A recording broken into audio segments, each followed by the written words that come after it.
Bismillah, alhamdulillah, salatu wassalamu ala rasulillah. So we're starting the chapter of nikah, which basically means marriage. The word nakah in Arabic means to collect or to bring together. To bring together. تناكح القوم إذا اجتمعوا. To bring together means nakaha. This is the Arabic root. And basically nikah is marriage. The definition of marriage is known in Sharia. It is a man and a woman coming together under certain conditions set by the Islamic law. They have to fulfill, and under a certain marriage contract that is conducted between them, of course. And of course, it is part of the deen, it's part of the Sharia. Marriage, it is mentioned in the Quran, mentioned in the Sunnah, consensus of the scholars. There's no difference in this matter, of course.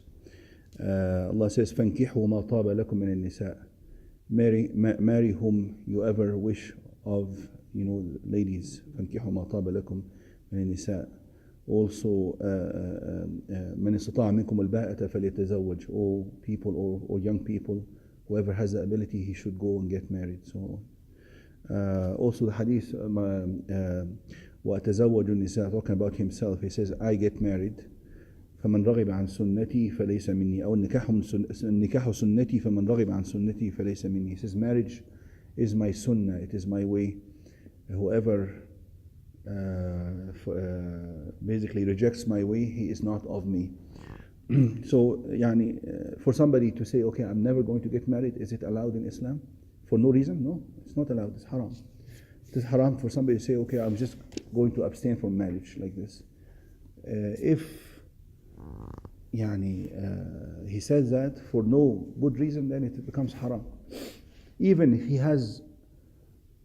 has no desire, or he has a medical condition that prevents him from marriage, but he has the money to get married, for him it is makruh. It doesn't become haram to get married. It becomes makruh actually to get married, because then he cannot fulfill the needs of the woman he's going to get married to. But maybe he can marry an older woman who has no desire but to have a companion in life and somebody to help her. Then he can get married, and maybe for him it becomes mustahab. It becomes an encouraged act, something that is light in Sharia. But he cannot go and marry a younger woman, so on. Okay? But that's reference to means. You're saying that whoever has the means. Yes. That is a condition. Yes. He has the means. And that means money or other physical means. So he doesn't have a medical condition that would prevent him from having a relationship with his wife, and financial means, of course. Not only financial. If he's living in China and he wants to marry somebody in the States and there's no way to get them together, there's no means of marriage here. Okay. So it will encompass all the kinds of means. Also the hadith تناكحوا تكاثروا, it's an encouragement from the Prophet ﷺ. He says, get married, multiply in numbers. فإني مباهن بكم الأمم يوم القيامة. He says, I will be proud of your numbers on the day of judgment. Now, there's so many benefits in marriage, as you all know. Fulfilling the need, the natural need that's in the man and the woman, is through the natural way. Otherwise, the person is exposing himself to the fitna, to trials of his desire, and seeking to fulfill it in the wrong way. And once the person starts doing this in the wrong way, he cannot stop.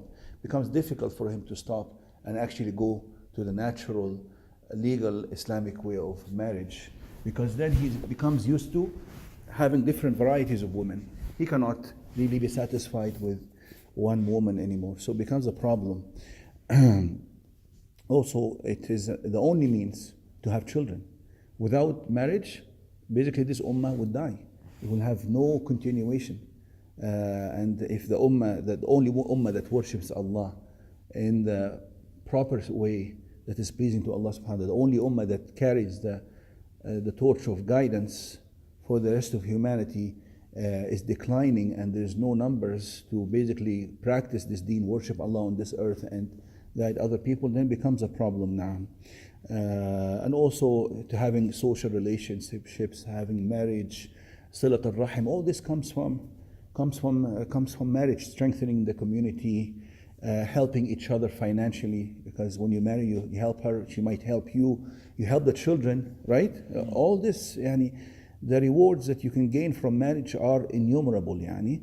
Some people, yani, basically, yani, if they did not get married, maybe they will end up in the fire of hell because of how much fitan they will be exposed to.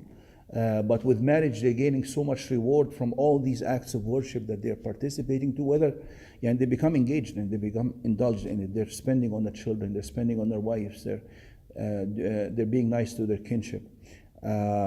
Even having a physical relationship with the wife, there is reward in that, and so on. He's protecting himself from the trials of the desire and so on.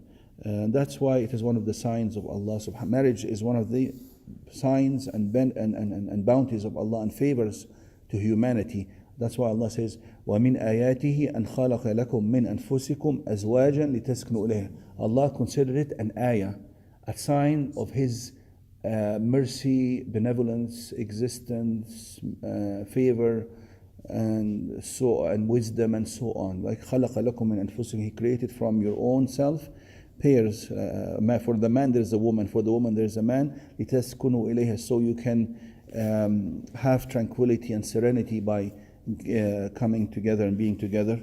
وَجَعَلَ بَيْنَكُمْ مَوَدَّةً وَرَحْمَةً, and Allah subhanahu wa ta'ala, He's the one who creates the love and mercy between the husband and wife. إِنَّ فِي ذَلِكَ, again He says, لَآيَاتٍ لِقَوْمٍ يَتَفَكَّرُونَ.